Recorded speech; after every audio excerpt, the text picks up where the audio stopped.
ठंड में 100 कमरे की कोठी वाली बहू का बेघर गरीब ससुराल। सपना अपने माता पिता की इकलौती बेटी थी, पर उसके चेहरे पर बर्थ मार्क था, जिस वजह से उसका कहीं रिश्ता नहीं लग पा रहा था। और आज भी लड़के वाले आकर रिश्ते के लिए मना करके चले जाते हैं, जिस वजह से विपिन परेशान बैठ जाता है। क्या हुआ जी, आप बड़े दुखी लग रहे हैं। लड़के वालों का फोन आया था ना? पता नहीं शांति, हमारी बेटी की किस्मत में क्या लिखा है। लड़के वालों ने फिर से रिश्ते के लिए मना कर दिया। कहते हैं लड़की के चेहरे पर इतना बड़ा बर्थ मार्क है, लोग देखेंगे तो हंसेंगे। क्या फायदा अपनी बेटी को इतने नाजों से पालने का, जब हम उसे जिंदगी की सबसे बड़ी खुशी ही नहीं दे पा रहे हैं। मेरी बेटी अपने 100 कमरे के घर में बचपन से ऐश से रही है, पर अब जब हकीकत में उसे अपनी जिंदगी जीने का मौका मिल रहा है तो हम उसे वो खुशी नहीं दे पा रहे हैं। सुनिए जी, हम तो बस कोशिश कर सकते हैं अपनी बेटी को बेहतर जिंदगी देने की। भगवान ने उसकी किस्मत में जो लिखा होगा मिलेगा उसे वही। विपिन और शांति बार बार रिश्ता टूटने की वजह से काफी परेशान हो जाते हैं। तो वहीं जब सपना अपने परेशान माता पिता को देखती है तो वो भी दुखी हो जाती है।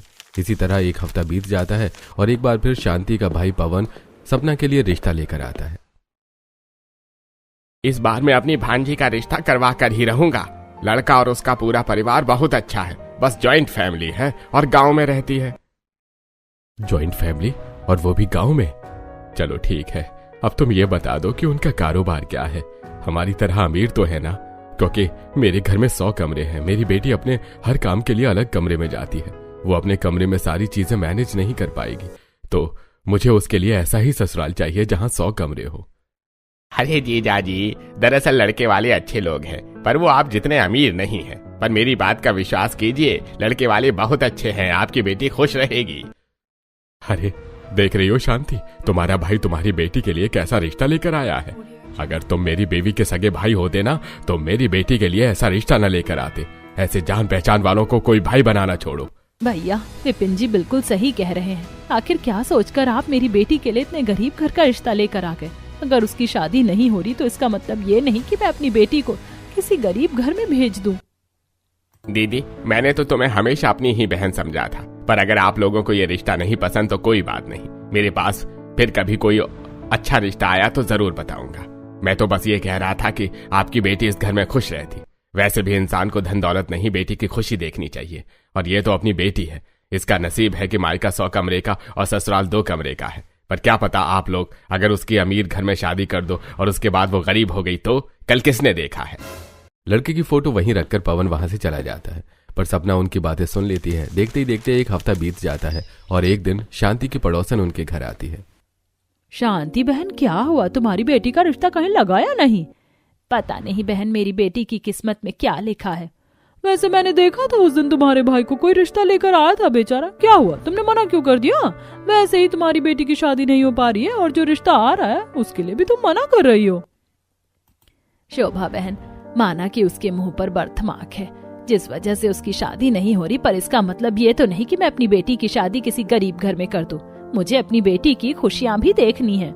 वो सब तो ठीक है शांति बहन, पर तुम्हारे भले के लिए कह रही हूँ, इस बात की क्या गारंटी है कि अगर उसकी शादी अमीर घर में हो गई तो वो खुश रहेगी। और भूलो मत कि भाई साहब भी पहले गरीब थे। ये सब उन्होंने अब हासिल किया अपनी जिंदगी में। शोभा ताने और कुछ बातें समझाकर वहां से चली जाती है, जिसके बाद शांति काफी ज्यादा परेशान हो जाती है और बार बार लड़के की फोटो देखती है। तभी वहां सपना आती है और लड़के की फोटो देखकर अपनी माँ से कहती है, लड़का इतना भी बुरा नहीं है, स्मार्ट है। मेरे साथ चलेगा तो सब मुझसे ज्यादा मेरे पति की तारीफ करेंगे। मुझे और कुछ नहीं चाहिए। और रही पैसे की बात, तो मेरा पति जो कमाता है मैं उसी में खुश रहूंगी। मैं आप लोगों पर और बोझ नहीं बन सकती।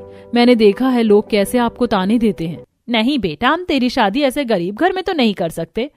माँ, अगर मेरी किस्मत में गरीबी लिखी होगी तो तुम चाहे कुछ भी कर लो, मेरी किस्मत को नहीं बदल पाओगी। मुझे ये रिश्ता मंजूर है। सपना के समझाने पर उसकी मां मान जाती है और अपने पति से बात करती है, जिसके बाद वो लोग पवन को बुलाते हैं और रिश्ते की बात आगे बढ़ाते हैं। तो वहीं जब लड़के वालों को यह बात पता चलती है कि लड़की वालों ने इस रिश्ते के लिए हाँ कर दिया है तो वो लोग काफी परेशान हो जाते हैं।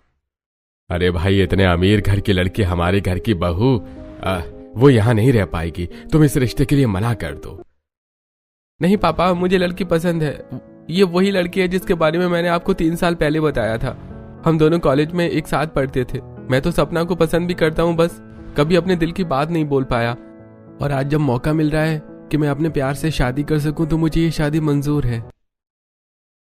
भैया जी, बच्चे की खुशी देखिए। और रही लड़की की बात, माना कि वो अमीर है, पर मुझे पूरा यकीन है कि वो इस घर में भी एडजस्ट कर लेगी। बाकी मेरा काम तो शादी करवाना है, रिश्ते दिखाना है। मर्जी और फैसला आप लोगों का है।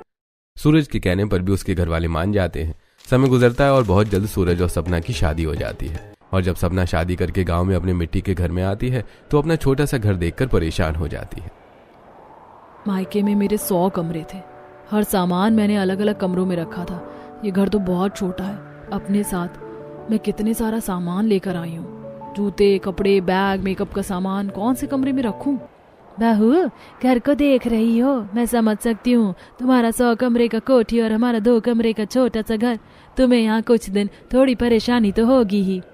अरे भाग्यवान, सारी बातें बहू को अंदर ले जाने के बाद कर लेना। अब ठंड का महीना शुरू हो गया है। देखो हवा चल रही है, कहीं हमारी नई बहू को ठंड न लग जाए। विनोद के कहने पर आशा अपनी बातें छोड़कर सबसे पहले अपनी बहू का गृह प्रवेश करवाती है और काजल अपनी भाभी को उनके कमरे तक ले जाती है, जहां सपना अपनी नंद से कहती है, काजल, ये मेरा कमरा है, पर इस कमरे में कितना सारा सामान है। मैं अपने मायके से बहुत सारा सामान लेकर आई हूँ। मेरा सामान जिस भी कमरे में रखना है बता देना। सपना, यहाँ पर सिर्फ 2 कमरे हैं और उसी में हम सब एडजस्ट करते हैं। तुम्हें अपना सारा सामान इसी कमरे में एडजस्ट करना होगा। मैं तुम्हारे 4-5 बैग लेकर आ गया हूँ।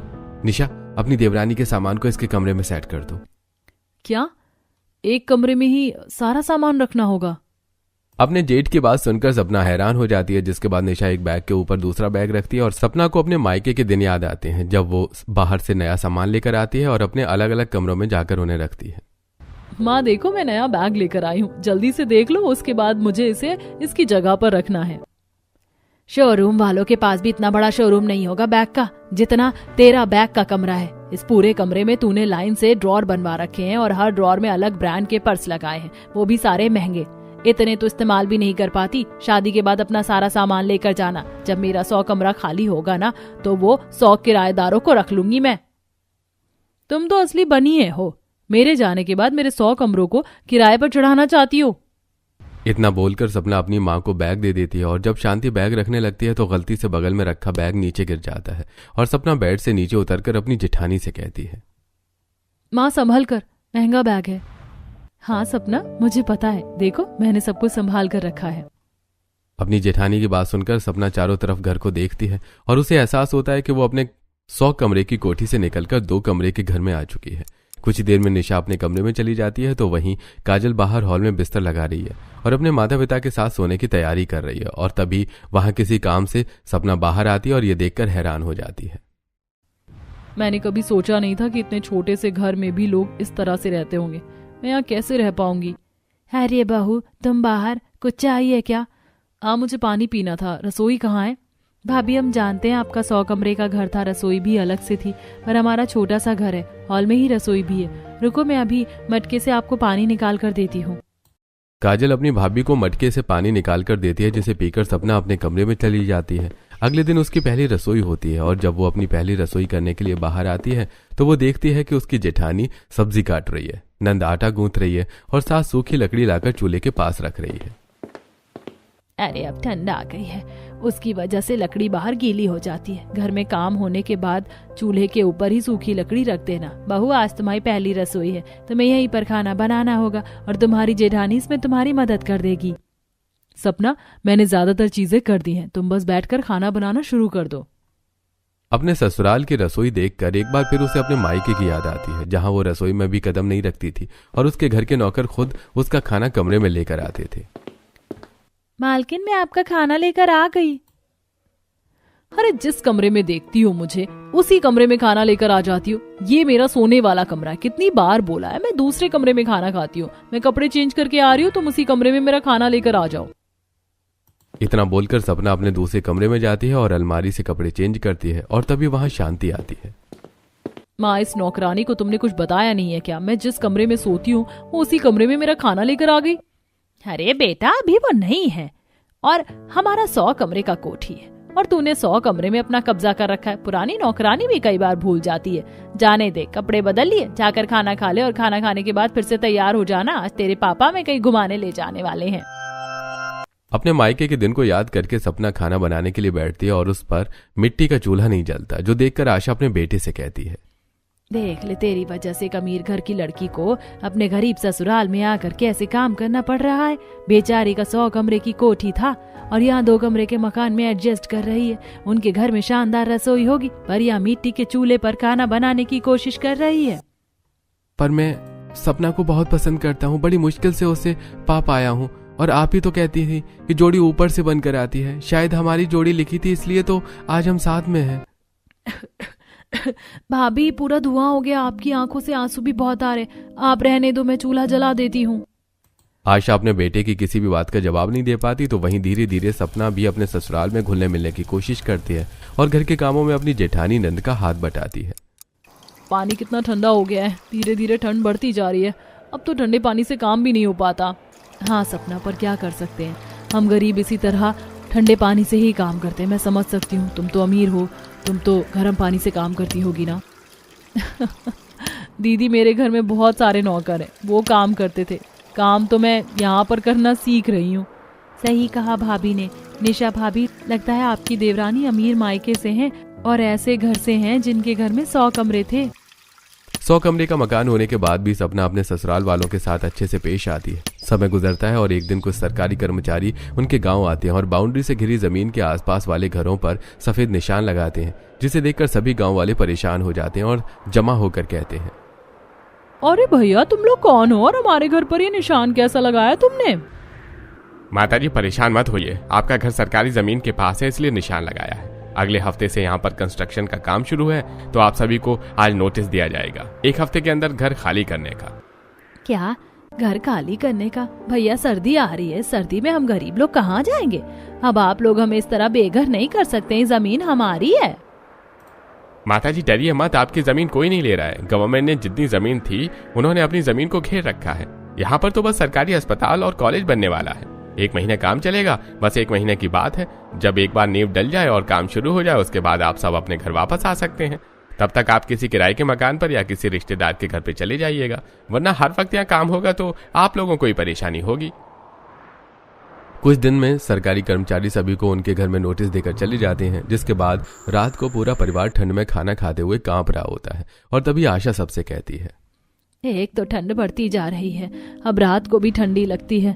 बताओ, खाना बनाते हुए इतनी ठंड लगने लगी है कि हम सब कांप रहे हैं। ऊपर से सरकारी कर्मचारी 1 हफ्ते का नोटिस देकर चले गए घर खाली करने का।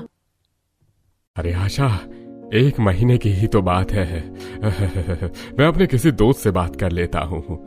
खाना खाकर अब विनोद अपने कुछ दोस्त और रिश्तेदारों को फोन करता है और सभी लोग उसकी मदद करने से मना कर देते हैं। अरे भैया, आप तो जानते हैं ना कि मैं कभी भी आपकी मदद करने से पीछे नहीं हटा, पर हमारा तो खुद छोटा सा घर है और आपका परिवार इतना बड़ा है, और 1 महीना कुछ कम नहीं होता। अगर 1 रात आप लोग मेरे घर रुकना चाहते हैं तो आ सकते हैं।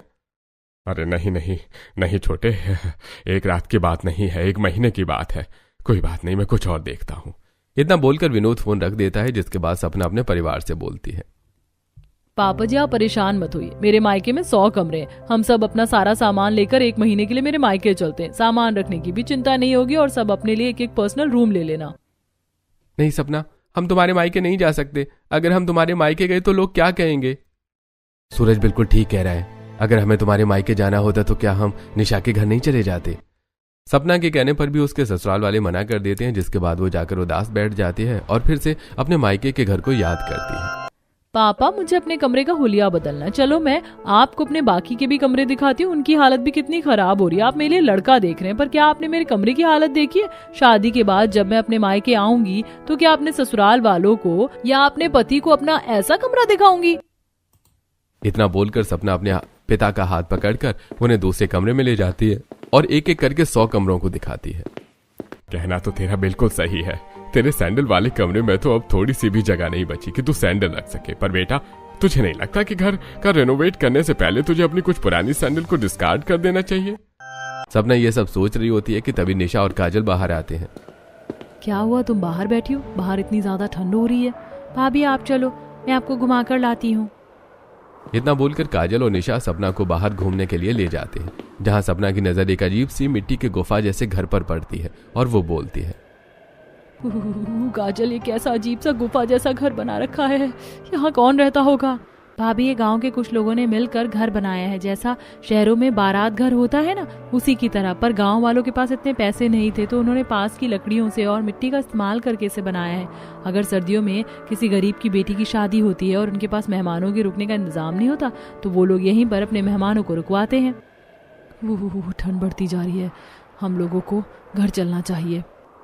धीरे धीरे रात हो रही थी और रात होने के साथ तेज हवा और थोड़ा अंधेरा बढ़ रहा था, जिस वजह से ठंड और ज्यादा लगती है। कुछ देर में सपना अपनी जेठानी और नंद के साथ घर आती है, जहां वो एक परिवार को अपना घर खाली करता हुआ देखती है। तो वहीं आशा अपनी पड़ोसी से कहती है, बहन, तुम्हें रहने का ठिकाना मिल गया क्या? तुम तो सारे सामान और अपने परिवार के साथ जा रही हो। बहन, अभी के समय में कोई रिश्तेदार और दोस्त अपना नहीं होता, इसीलिए हमने तो बाजार में किराए पर एक कमरे का घर देख लिया है। 1 महीने की तो बस बात है, ठंड वैसे भी बढ़ रही है। हम तो अपने घर की मरम्मत करवाने वाले थे, पर अब सोच रहे हैं अगले साल करवाएंगे, क्योंकि बाजार में किराए पर घर बहुत महंगा मिल रहा है। हमारा महीने का किराया 6,000 है। क्या 6,000? वो भी एक कमरे का? अरे तुम तो सिर्फ 3 लोग हो, मेरी फैमिली में तो तुमसे दुगने तिगने लोग हैं। हमारे घर का कितना लगेगा? वही तो बहन, पर मेरा तो बेटा कमाता है और तुम्हारे दोनों बेटे कुछ खास कमाते भी नहीं हैं, और ऊपर से इतनी बड़ी फैमिली है। तुम्हारा तो कम से कम 12 से 15,000 रुपए किराया जाएगा। अच्छा, अब मैं चलती हूँ, गाड़ी खड़ी है। इतना बोलकर सीता अपने घर के सामान और परिवार के साथ चली जाती है। कुछ देर में आशा अपने पूरे परिवार के साथ घर में जाती है। देखते ही देखते रात हो जाती है और सभी सोने की तैयारी करते हैं। माँ, हमें अभी तक घर नहीं मिला, हम कहाँ जाएंगे? अगर इस ठंड में हम बेघर हो गए तो कैसे अपना गुजारा करेंगे? इसलिए मैं सोच रहा था कि क्यों ना हम लोग सपना के मायके। सूरज, ये कैसी बात कर रहा है? अभी 2 दिन है हमारे पास, हम कोई ना कोई इंतजाम कर लेंगे। जैसे जैसे दिन नजदीक आ रहे थे, घर वालों की परेशानी भी बढ़ती जा रही थी। देखते ही देखते 2 दिन भी बीत जाते हैं और पूरा परिवार अपना सामान पैक करते हुए घर से निकलता है। मेरे 5 बैग थे, 2 ही हैं, 3 अभी घर में है। माँ जी, अभी मौका है, मेरे मायके चलते हैं। देखिए ना, ठंड बढ़ती जा रही है, नवंबर का महीना है, अगले हफ्ते से दिसंबर शुरू हो जाएगा, और आप तो जानती हैं दिसंबर और जनवरी में कितनी ज्यादा ठंड होती है। अरे सर छुपाने के लिए अब कुछ नहीं है बहू, तुम अपने माता पिता से बात कर लो। विनोद के कहने पर सपना अपनी माँ को फोन करती है, जिसके बाद उसे पता चलता है कि बिजनेस के सिलसिले में उसके माता पिता 6 महीने के लिए आउट ऑफ कंट्री गए हैं और घर पर ताला लगा है।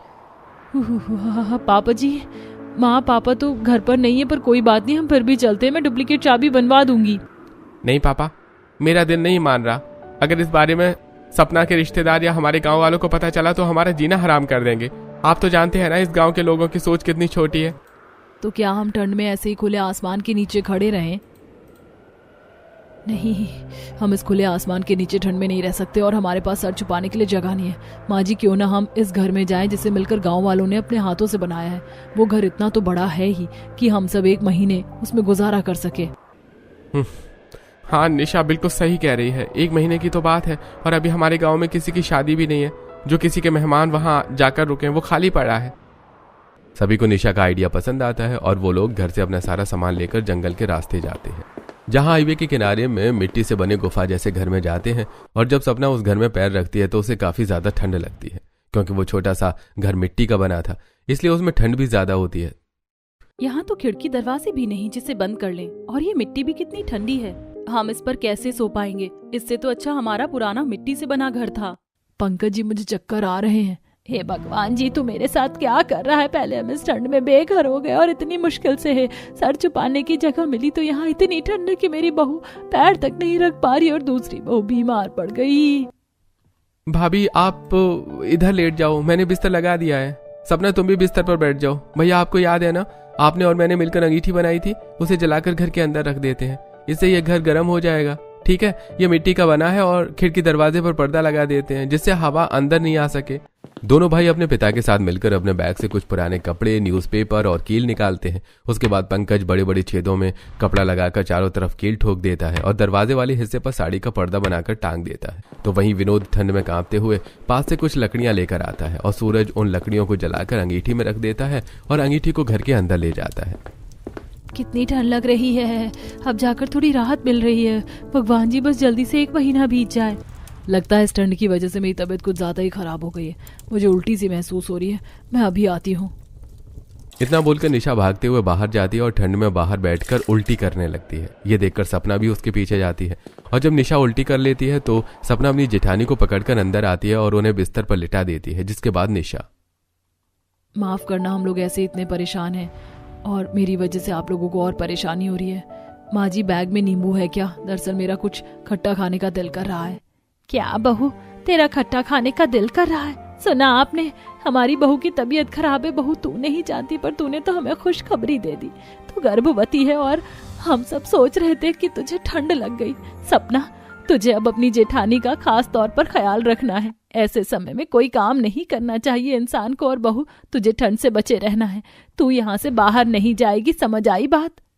ये तो सच में बहुत अच्छी खबर है दीदी, अब से मैं आपका ख्याल रखूंगी। बड़े घर की लड़की होने के बाद भी सपना अपनी जेठानी का ख्याल रखने के लिए तैयार हो जाती है। इसी तरह एक हफ्ता बीत जाता है और इस एक हफ्ते में सपना काजल के साथ सुबह शाम ठंड में कांपते हुए घर के बाहर खाना बनाती है, साथ ही घर की सफाई भी करती है। दीदी, मैंने सारे कपड़े ठीक कर दिए हैं। अब आपको 5 मिनट के लिए बिस्तर छोड़ना होगा ताकि मैं बिस्तर हटाकर झाड़ू लगा सकूं। सपना, तुम इतने बड़े घर की लड़की हो पर तुम्हें जरा भी घमंड नहीं है। कौन पागल था जो तुमसे शादी नहीं करना चाहता था? देवर जी ने तुमसे शादी करके बहुत अच्छा किया। सिर्फ बर्थ मार्क की वजह से तुम्हें इतनी तकलीफें सहनी पड़ी, पर आज तुम्हें कुछ करने की जरूरत नहीं है। मैं बिल्कुल ठीक हूँ, तुम बैठकर आराम करो। तुम्हें भी ठंड लग सकती है। बिस्तर हटाकर आज थोड़ी सी सफाई मैं कर दूंगी। बिल्कुल भी नहीं, और वैसे भी अब मुझे आदत हो गई है। बहुत कुछ सीख लिया है मैंने इन कम दिनों में, और अब तो 1 महीना भी बीतने वाला है। पापा जी गए हैं पता करने के लिए कि हम लोग अपने घर में दोबारा कब जा सकते हैं। दोनों देवरानी जेठानी जब बात कर रही होती है तो बाहर से पूरा परिवार उदास आता है और विनोद अपनी बहू से कहता है, बहू, ज्यादा खुश होने की जरूरत नहीं है। गवर्नमेंट ने पॉल्यूशन की वजह से अपना काम 2 महीने के लिए बंद कर दिया है, इसलिए अब हमें 2 महीना भी यहीं रुकना पड़ेगा। विनोद की बात सुनकर सभी दुखी हो जाते हैं, जिसके बाद काजल अकेली बाहर जाकर ठंड में कांपते हुए खाना बनाती है। सूरज और पंकज भी काम पर जाते हैं, तो वहीं आशा सपना के साथ पानी लेने के लिए गांव जाती है और रुका हुआ कंस्ट्रक्शन का काम और अपना घर देखकर कहती है, घर होते हुए भी हम गरीब लोग बेघर हैं। बहू, तुमने कभी भी इतनी मुश्किलों का सामना नहीं किया होगा जितना शादी के बाद तुझे करना पड़ रहा है। कहाँ तेरा 100 कमरे का मकान था, शादी के बाद तू 2 कमरे के मकान में आई और शादी के कुछ ही दिनों बाद तू हम लोगों के साथ बेघर हो गई। तुझे कोई काम नहीं आता था, पर तूने इन कुछ महीनों में घर के सारे काम सीख लिए और इस ठंड में इतने दूर मेरे साथ पानी भरने के लिए आई। हम गरीब लोगों को माफ कर दे, हम तुझे फैसिलिटीज नहीं दे पा रहे जो कभी तुझे मायके में मिली थी। नहीं माँ जी, ऐसा मत बोलिए, मैं अब बहुत खुश हूँ। और देख लेना आप, एक दिन हमारी परेशानियां भी खत्म होंगी और हम फिर से अपने घर में जाएंगे और हम अपना घर 5 मंजिल का बनाएंगे जहाँ सबके पास अपना पर्सनल कमरा होगा। आशा बहू, तुम्हारी बहू बिल्कुल सही कह रही है। तुम्हारी बहू का अमीर मायका रह चुका 100 कमरे की कोठी है, पर बहू में जरा भी घमंड नहीं। और एक बात, आज तुम परेशानी उठा रही हो, पर एक बार सरकारी कॉलेज या अस्पताल बन गया तो बगल में तुम्हारा घर है, 5 मंजिल का मकान बना देना, फिर देखना तुम्हारे घर की डिमांड कितनी बढ़ती है। अपनी बहू और पड़ोसन की बात सुनकर आशा को काफी अच्छा लगता है और वो अपनी बहू के साथ पानी लेकर घर जाती है। और इसी तरह देखते ही देखते 2 महीने और बीत जाते हैं और 2 महीने बाद जब विनोद दोबारा से गाँव में आता है तो, अंकल चिंता मत करना, बस पहली मंजिल की छत डल जाने दीजिए, उसके बाद अपने परिवार के साथ आ जाना, फिर आप लोगों को कोई परेशानी नहीं होगी और आप लोगों को आगे और परेशानी न हो, इसलिए हम अपने काम और तेजी से शुरू कर दिया है। 10 दिन के बाद आप लोग आ सकते हैं अपने घर में। अरे सरकारी काम है, समझ सकता हूँ, टाइम तो लगेगा ही, पर मेरी बहू एक बहु गर्भवती है। अरे अंकल, मैं आपकी मजबूरी समझ रहा हूँ, पर कुछ चीजें मेरे हाथों में भी नहीं है। विकास से बात करके विनोद घर आता है, जहां सपना अपने ससुर को खाना देती है और उसके दोनों बेटे घर आकर खुशखबरी देते हैं। अरे पापा, ये खुशखबरी है, हम भले ही सरकार अपने काम को पूरे करने में 6 महीने और लगा दे, अब हमें दिक्कत नहीं होगी, क्योंकि कल ही हम इस घर को खाली करने वाले हैं। मैंने और भैया ने बाजार में एक घर देखा है, 10,000 रुपए रेंट है उसका, और अब तो मेरा प्रमोशन हो चुका है और भैया का भी। अब हम दोनों मिलकर बाजार के मकान का किराया भर सकते हैं। जल्दी से सारा सामान समेट लो, कल ही हम बाजार जाएंगे। ये तो बहुत अच्छी बात है बेटा कि तुम दोनों का प्रमोशन हो गया, पर तुम्हारे पापा भी आज बात करके आए हैं। बस 1 महीना और उसके बाद हम लोग अपने घर जा सकते हैं। और अगले महीने को आने में अब सिर्फ 10 ही दिन बचे हैं। अब 10 दिन के लिए क्या ही बाजार जाना। मैंने कहा था ना माँ जी, सब ठीक हो जाएगा। एक साथ उन्हें 2 खुशी मिल जाती है। देखते ही देखते 10 दिन बीत जाते हैं और पूरा परिवार सामान लेकर अपने घर वापस आता है। अरे स्वागत है भैया, आखिर 4-5 महीने बाद आप लोग अपने घर में आ ही गए। हाँ भैया। अपने घर जाकर पूरे परिवार को काफी अच्छा लगता है। कुछ ही दिनों में सपना के पेरेंट्स भी विदेश से आ जाते हैं और सीधा अपनी बेटी से मिलने जाते हैं, जहां गरीब घर में रहने के बाद भी वो अपनी बेटी को खुश देखकर काफी खुश होते हैं।